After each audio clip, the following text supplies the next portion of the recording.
So we have 4 cities, well, 5 cities. We have Vancouver on the stage, but we also have some guests. We have Anya Tenya from Vikwe, Sweden. We have Tyrone Ju. Tyrone Ju, who's here from the mayor's office in San Francisco. Welcome. Åsa Nygaard, who's here all the way from Sunderberg, Denmark. And Trevor Birch, who's here from Woodstock, Ontario. So I'm just going to move over to the panel here. So in 2015, that was the first Renewable Cities Conference. How many of you were here for the first Renewable Cities Conference? Okay, so a few. So you would know that when the conference came in 2015, and I think you heard yesterday, Vancouver had just 2 months before decided that it would commit to going to 100% renewable energy. We were very, very, very proud to stand up here and tell you all that and say that we'd done it. And really, 2015 was a very pivotal year. It was the Paris conference, and we had this audacious idea as a city that we could somehow have an influence on the outcome of that conference. And you know, really, when people ask us, why did you make the commitment to the 100% renewable? A large part of the reason was that we were here in Vancouver fighting an oil pipeline under a prime minister at that time. It's hard to remember this time, but a prime minister, Stephen Harper, who it seemed easier to commit to 100% renewable and convince the world to commit to it than it did to be successful in the National Energy Board process and try and kill the pipeline that way, which seemed odd at the time, but as it happens, it is probably going to be a more successful strategy than the National Energy Board in Canada. So the question that I wanted to ask the panel about was what was that moment for you? Like, why commit to 100% renewable energy? Trevor, you want to start? You're nodding, so I'll let you go first. We're ready to go? Oh, let's see. We're on? Okay, there we are. For me, the aha moment while I was here was when I spoke to individuals and they talked about the projects that had been going on and the years of dedicated research and reaching the point of implementation. And I thought about what was going on in our own community already. Without any fanfare, without any celebrations, we had already been doing so much. And I thought, what better way can we show leadership for generations to come than by highlighting those great success stories and the great innovators within our community?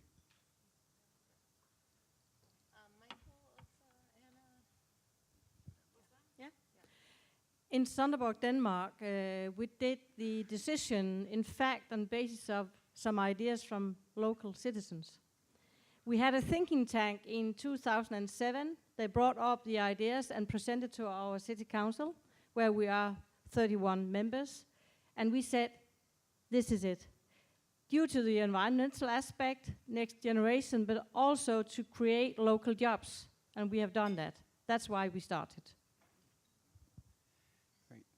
In San Francisco, I think our goal of trying to hit 100% renewable energy is deeply steeped in our goal of meeting our climate commitments. We've long had climate commitments of reducing our carbon emissions by 80% by 2050, and we all in this room know you're not going to get there unless you're transitioning to that 100% renewable energy future. So it was absolutely imperative that the city take a affirmative stance on setting that target and then figuring out the steps to get there. For our case, I think Vikwe has had quite a long-term commitment to the environmental issues. We started our journey in the 60s and 70s with treating, we are surrounded by 7 lakes and they were in a very bad condition. So we did a lake restoration of 4 of the lakes.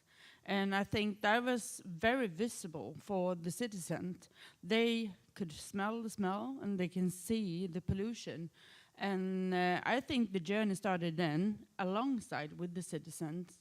And then in the 80s, we were the first city in Sweden to convert from oil to biomass instead for heating and so on. We did that for economic reasons. We did not want to be dependent on foreign oil. We wanted to use a local thing instead. And we are surrounded by lakes and forests, so that was quite logic. But then again, this was a very good decision. But then in the 90s, 1996 for be exactly, we took the decision in the municipality, in the council, to be fossil fuel free and to be 100% renewable. And that was a brave decision from brave politicians. And we had a broad cooperation between the parties, and we had a unanimous vote.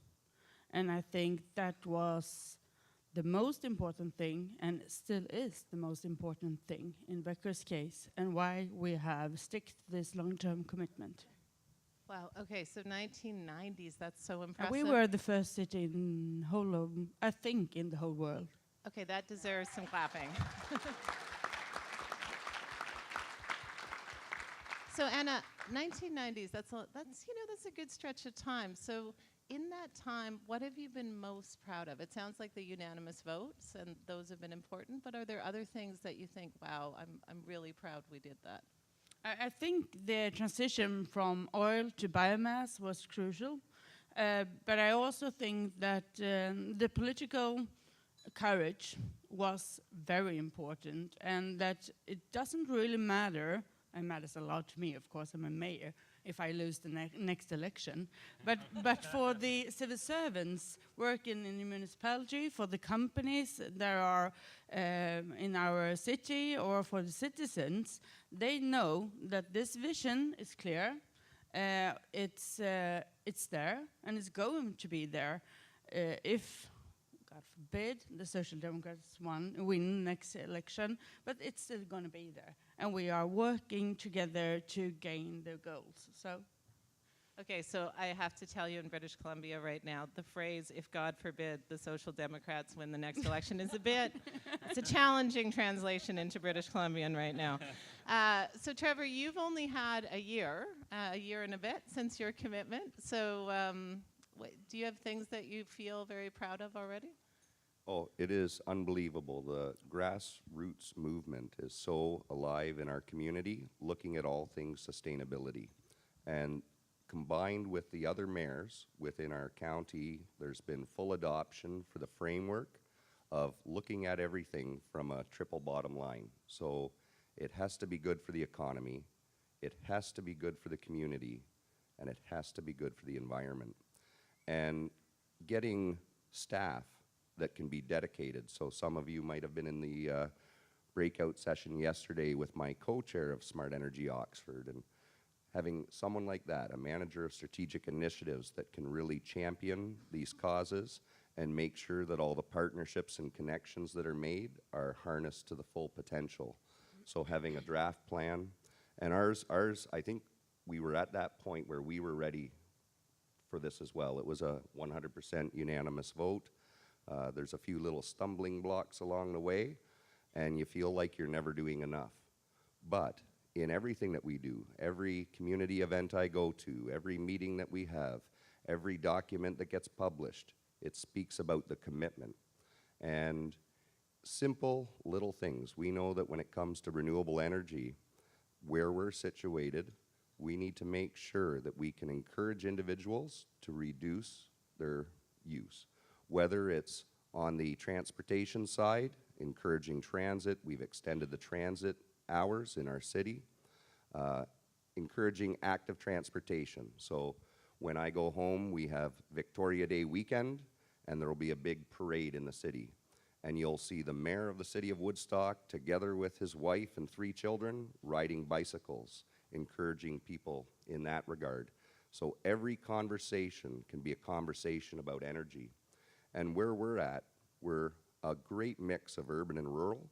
So when you think about farmers, and some of you may have heard how farmers feed cities. Our tummies are full after breakfast. Well, farmers can also feed cities energy in other formats.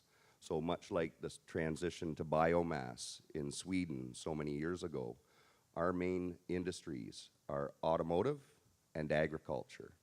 And when I go and speak with our Japanese manufacturers, we have a very large Japanese investment in our community from several different companies. And at one point, as I spoke to Toyota, they had established a goal, we had established a goal as a community. Now, when I speak to Toyota, they have a plan, and we have a plan. And there's a lot of harmony between those plans, and really, we are just standing on the shoulders of giants right now. When I think about or being asked, what are you proud of? I'm proud of the fact that we have now, since 2007, been working, 31 members in the City Council on this. We want to be CO2 neutral in 2029. We have nearly achieved 50%. We made at that time, which I think is one of the best things, made a public-private partnership. So this public-private partnership controls everything we are doing. We have the big companies in it, we have the municipality, we have the Energy Association, we have the Housing Association, and the citizens in general. 2 years after we made this public-private partnership, we sat talking in the foundation in the board and said, it's not enough that we like this. We need to have every citizen with us. And that's what we are working on since, and today I can tell you everybody in Sonderborg, in the municipality, is very proud of the vision we have, of the goals we make, and that's for me the most important thing. That's the citizens' lives.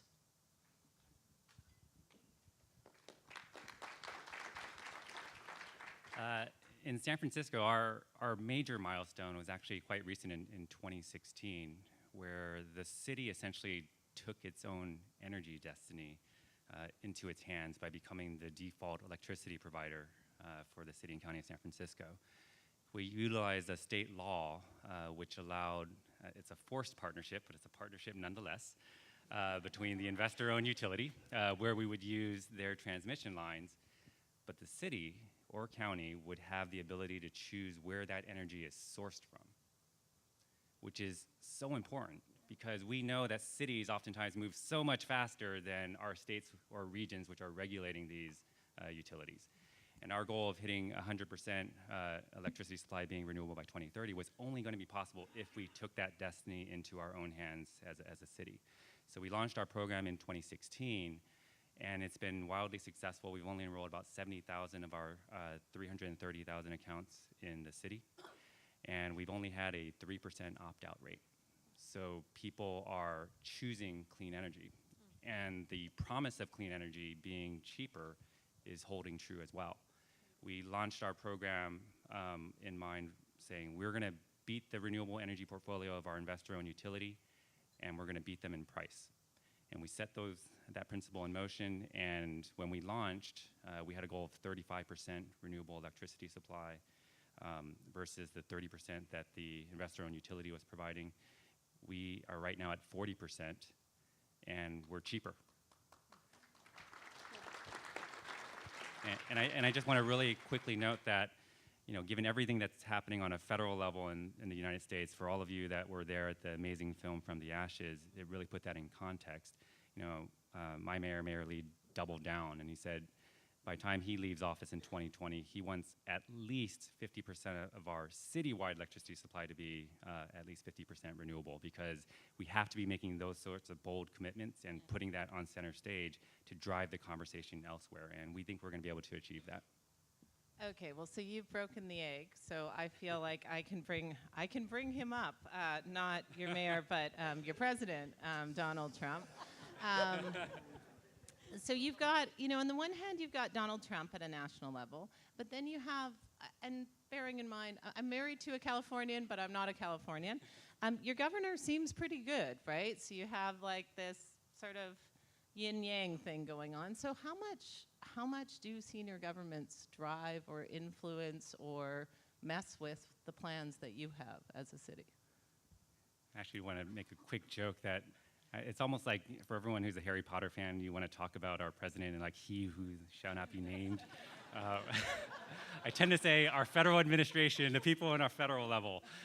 It's almost a non-acknowledgement, but he is there, and he has been definitely taking action to kind of deregulate and to kind of roll us back towards coal and towards fossil fuels. So the kind of the transformative steps that our leaders are taking on a state level with Governor Jerry Brown and on a local level through all of our mayors throughout California, those are important steps because people around the nation, especially and the world, are looking to see, you know, where's that leadership going to come from? If it's not going to come from a federal level, where in that void can we look? And we're very fortunate to be in California where we have these progressive values, much like, you know, much of the West Coast and our friends here in Vancouver, where we can take those stances, where the state can say, I want to have a 50% renewable electricity grid by 2030, and our state legislature is now saying we want to do that 4 years earlier in 2026 because of what's happening in Washington. And in cities like San Francisco, where cities can move even faster, and we say we want to achieve that in 2020. So it's essentially an arms race, but it's a good arms race. This is the challenge that we want to have, and challenge we want to be putting upon ourselves. Yeah, no, the concept of race to the top is an exciting one, right, to participate in. So Trevor, we share the same prime minister. We shared the same prime minister, the previous, he who shall not be named again, prime minister. You have an interesting provincial context right now on energy. So how much is that influencing you or helping or hurting? Well, one of the great things, having all of these smart people from the community that are involved with this goal, we are recognized within the province as leaders. So as policy is being formed, we are there for meetings, helping to shape things. And I can remember back to last year, around this time in May, so we had the goal established already for about 11 months, and there was already a lot of discussion happening amongst all of the partner groups as well as with the provincial government. And there was a leak about the climate change plan for Ontario. And one of the things that was very concerning for our community in our region was a ban on natural gas. And there were several people, including myself, who went the very next day to the legislature to advocate and tell stories. And this goes back to, again, the two main industries in our area, agriculture and automotive. And we know that the future for automotive is going to radically change in the next few years. Electric mobility for inner cities, and we know that there will be opportunities for compressed fuels and hydrogen for the future and for long-range transportation. So the culmination of efforts in June when they passed that legislation, our area, southwestern Ontario, was exempt from a ban on natural gas. And it's actually entrenched in the document about looking for advancements and transitions within those compressed gases and biofuels and hydrogen. So we're able to show the linkages between what's good for the environment, a step in the right direction, is also good for the economy and the community. And that's just one example. When people like Jay Heeman create a microgrid when he was working in his previous life as a utility manager, and that gets recognized all over the province. Now as we're shifting away from the feed-in tariffs on renewables and we're moving into net metering, we're there at the forefront with the province, having the discussions with the policy makers and the decision makers regarding virtual net metering. Come and demonstrate in Oxford. Come to Woodstock. We'll show you how you can do things and you can pilot it out so you can fine-tune your legislation properly.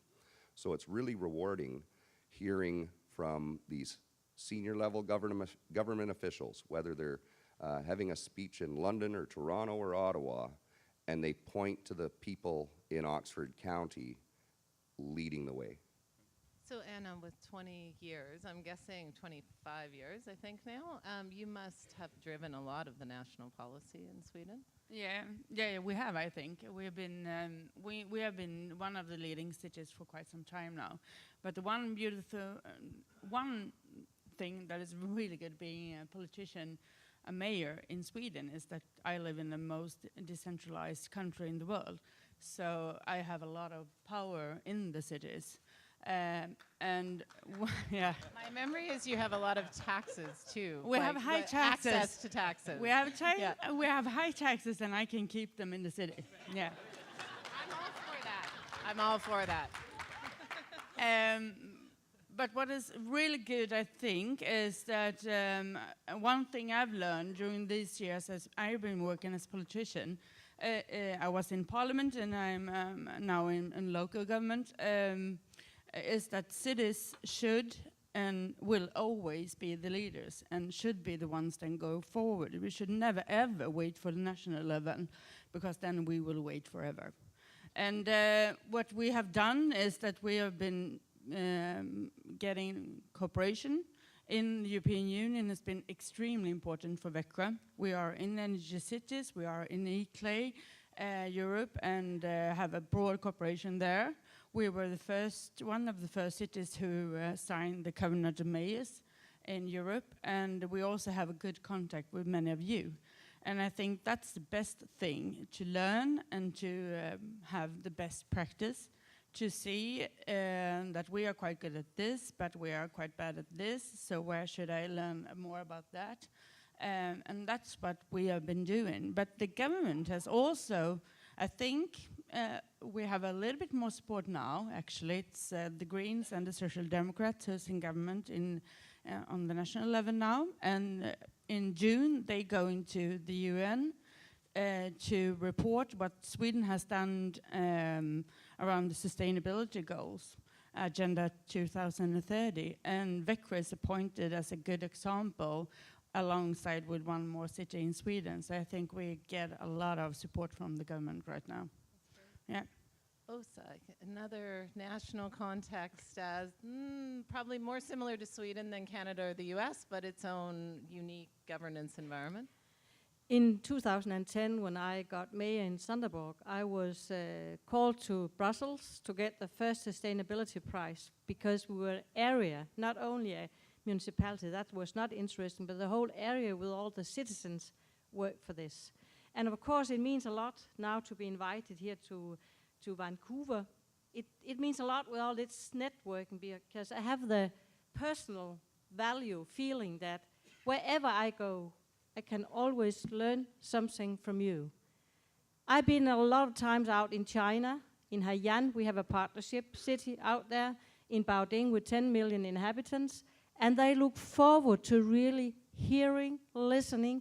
How can you do this? We want to do this as well, because they need it.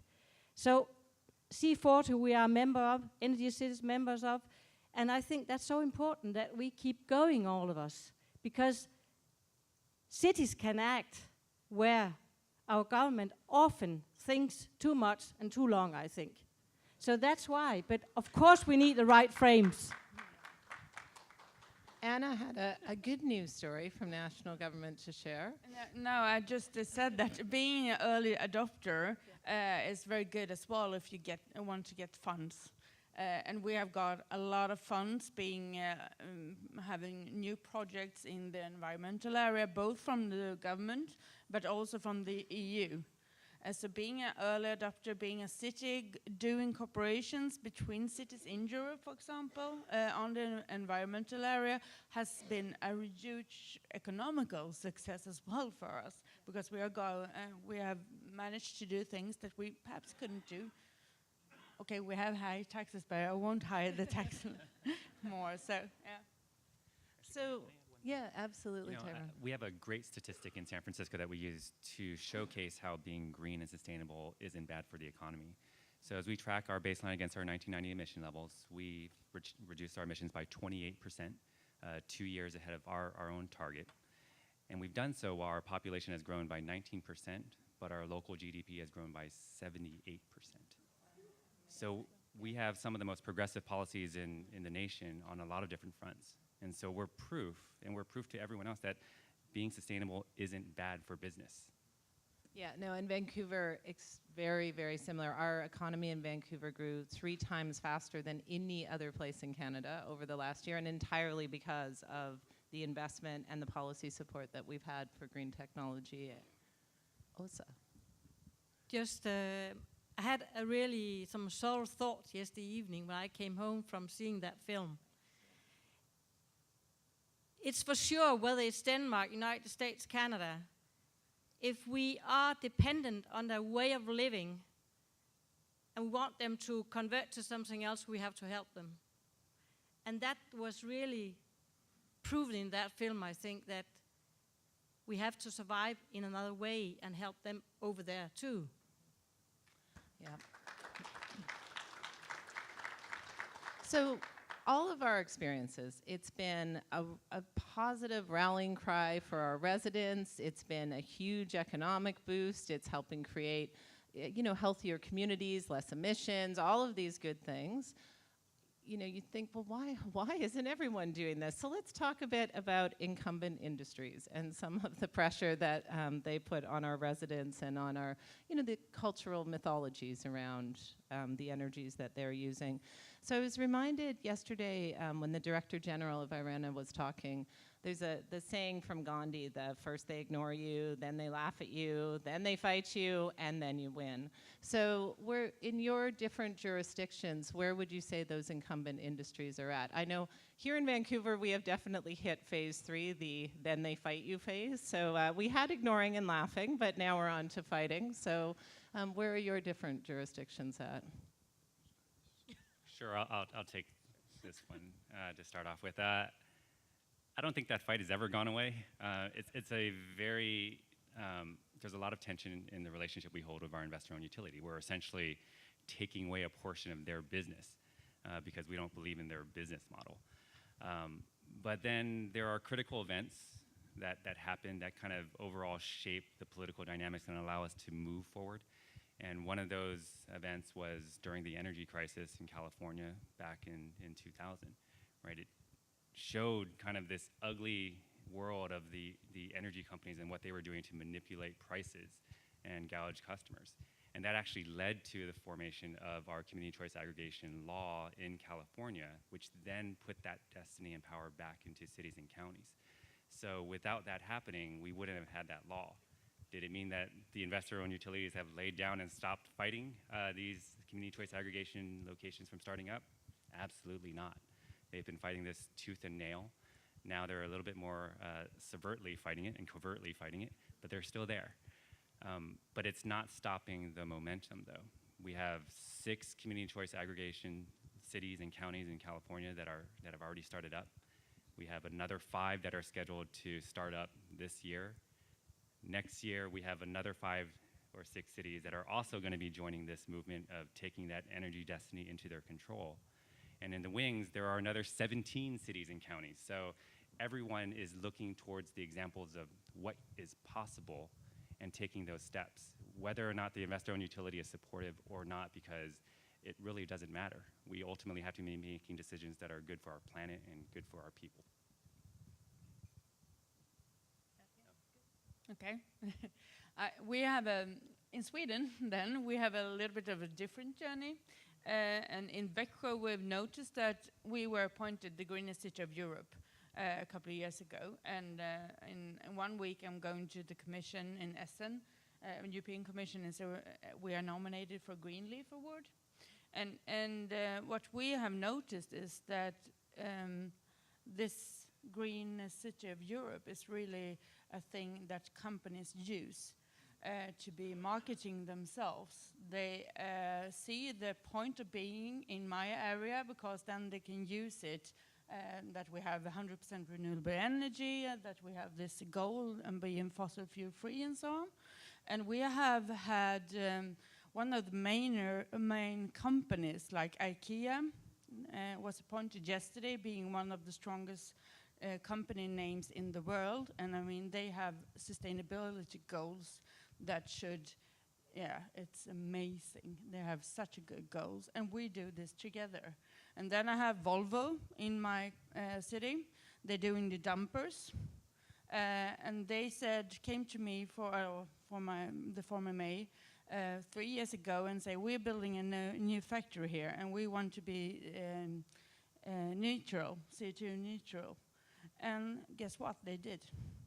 And they're using this because they know it's a hard business in the world, and this company and this factory in Växjö is going to be standing much higher when it comes to competition with other places in the world. When it comes to high standards in environmental issues and so on. So I must say that I'm not fighting the companies.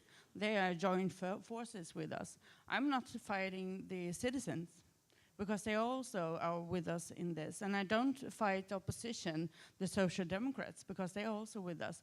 My only opposition right now is the local media. So I can relate. And this is, I was trying to think, how do I describe that opposition? And you've hit the nail on the head. We have so many great individuals involved. So you look at the Chamber of Commerce. They have been informing business and industry in our area, and all of them are making steps in the right direction, and it's healthy dialogue. The real opposition for us is the fake news. And within our province, there's a lot of nuclear interest. And anytime there's increases in the energy pricing, there's negative opinion pieces from opposition speaking about how bad green energy is, how bad windmills are, how bad solar panels are, because that's what's driving the price up.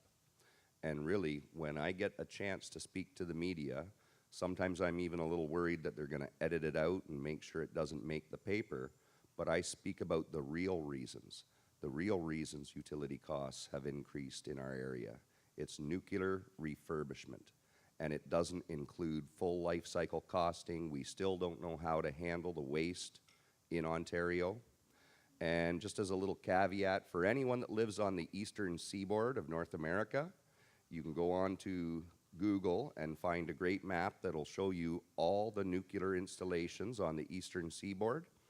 And if you want to live in an area where there's other people that's populated, Woodstock and Oxford County are the farthest away from any nuclear facility.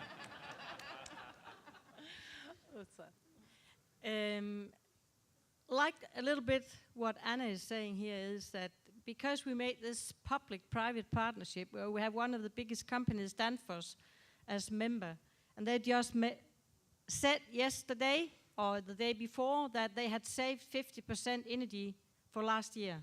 And of course this counts that they are also in front, because Danfoss is very well known not only in Denmark but in the world in different places. And then of course also when we took the real decision to get the citizens in, where we make 0+ houses, 0+ shops, 0+ companies. We have introduced an educational plan for the school's children, because we think that it starts with the kindergarten and up to PhD, we call it. And then, of course, also when they can see that we built a 0+ house together with Haiyan in China, and how much it counts that we can educate young people and vice versa, Denmark, China, or Baoding, China. It means a lot because people get proud of this. And that's what I'm told when I speak to, let's say, our taxi drivers, like the one I met in Vancouver the other evening, so proud of this area. And that's exactly the same they say in Sonderborg, because we dare have these goals for 2029. And we cannot just do it 5 years before. We need to stick to that goal. Whether I'm the mayor or not the mayor, who is governing, we stick to it. Okay, so we're going to open it up in a second to the floor. There's 2 mics somewhere. Can I? Yeah, 2 more mics out there somewhere. But just while you're thinking of your questions, because I have 4 of the smartest cities in the world, no disrespect to any of the rest of you, I feel like I'd like to take a moment to ask a question that might help us out over the next several decades. So I want you to think back to 1987, so 30 years ago. we were listening to Madonna and ABBA, and we had Commodore 64s on our desk if we had anything at all. Solidarity was happening in Europe, and the wall was still, you know, we were pre the wall falling. So at that time, very few people were thinking about climate and climate change and the costs and extreme toll financially, but on human life that would be unfolding today, 30 years later. So the question for you is, what aren't we thinking of now as cities that we should be thinking about for 30 years from now?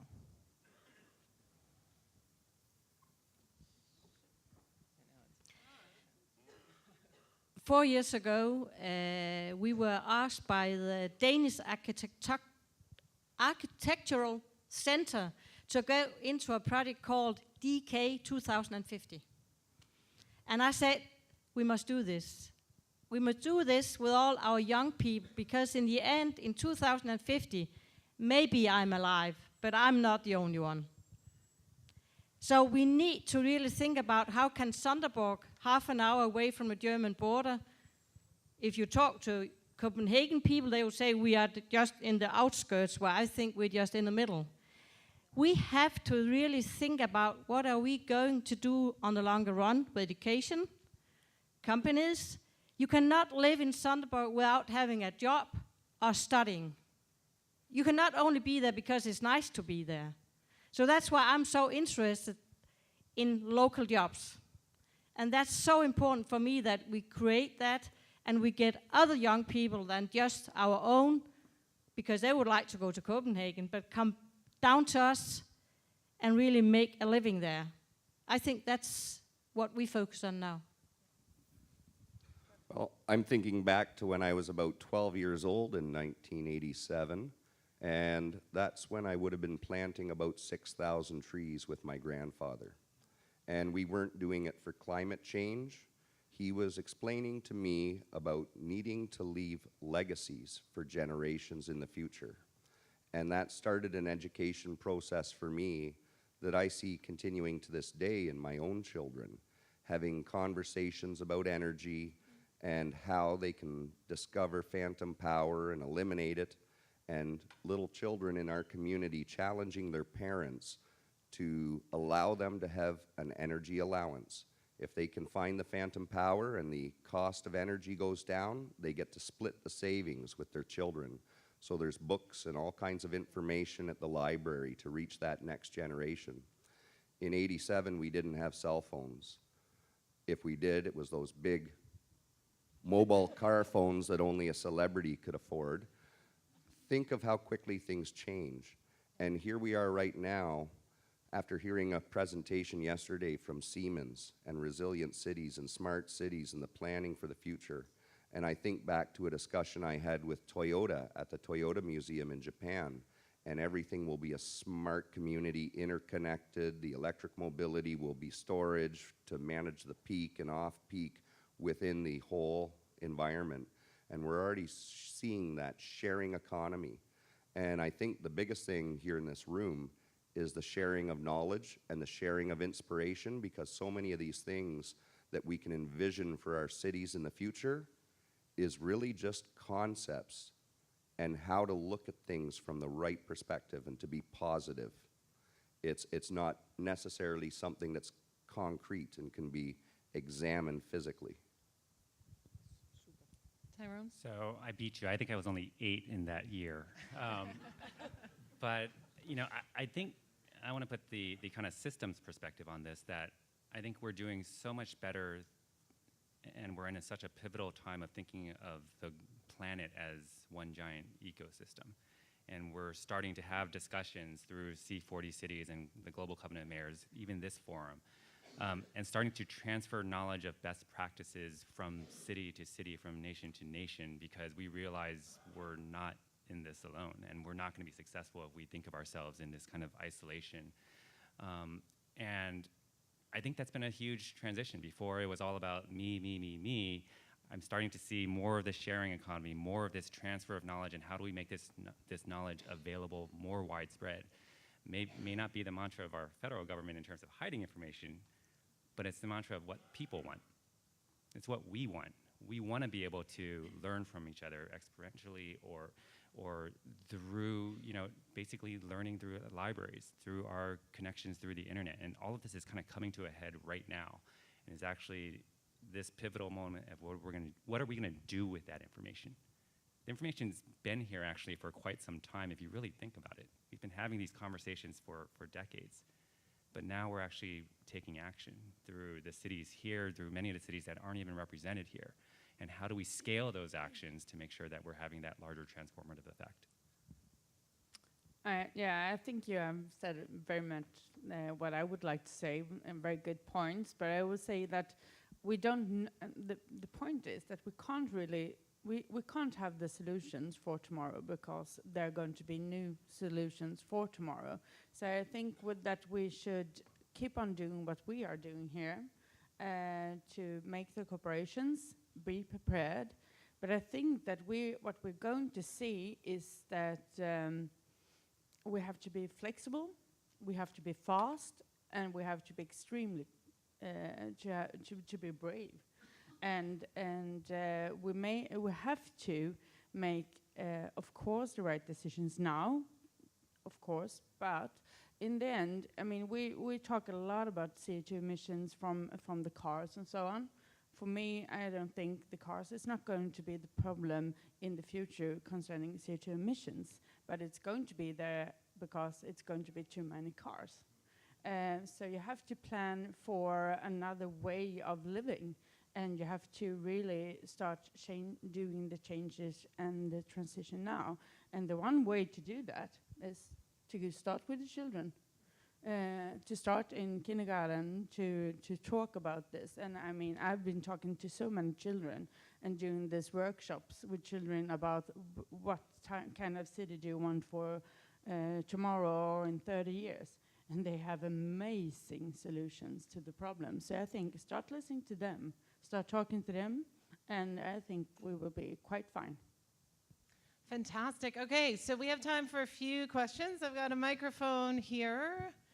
Maybe Keen or somebody. Okay, I think what we're going to do is take like these 3 questions and then answer, and then we'll take a couple on this side of the room and answer. Good? Yeah? Okay. So you've been doing a lot of planning and work towards the energy transition, but something that's facing the developing world in the coming decades is the demographic transition.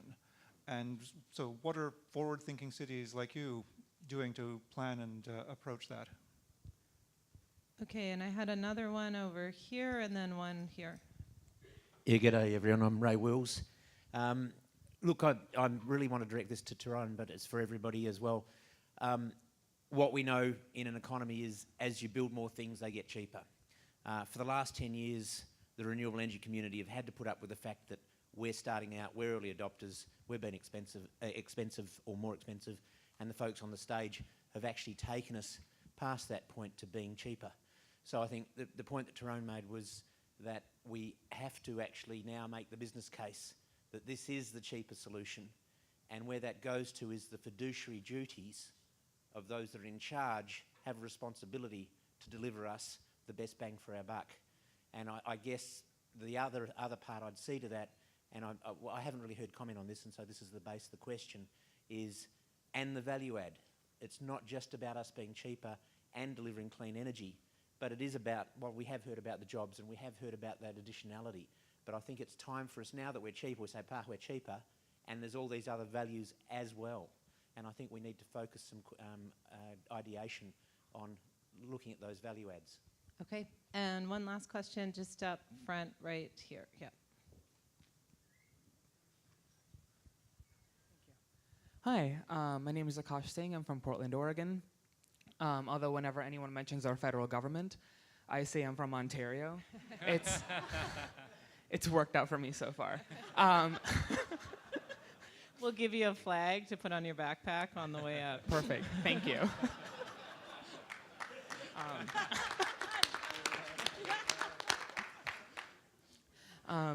So I just really wanted to know, as someone who does work in the environmental equity arena, how equity influences your environmental goals. Okay, good questions. We've got demographic shift, co-benefits of making a switch to renewables, as well as the question of equity. Small issues to cover up. I'll take a little from column A and a little from column C. When we look at the demographics, we have a large shift coming from the baby boomers within our community. And even recently, last week, I had a meeting where they're looking at doubling the size of a senior center that is on city-owned property, but it's a separate nonprofit group that runs it. Seniors being anyone over age 50. So I'm not a senior yet, but I do have a feeling that when they get all the partners involved and do this large addition, which will double their size, I'll be going there a fair amount. They will be integrating youth programs in a seniors center because they have so much wisdom they want to pass on to the next generations. So when I see people thinking about their grandchildren and then the great-grandchildren that haven't been born, demographics will take care of itself, and we'll come around as a community and make sure all those transitions are done properly. Sorry, refresh me on question C. I might get someone else to jump in on Okay. another question. So we had demographics, co-benefits, and equity. Yeah. In Sonderborg, we are in lack of children, in fact. We have just this year been announced to be the municipality for youth people. And we also realize that people over 60, at least in our area, are very, very strong.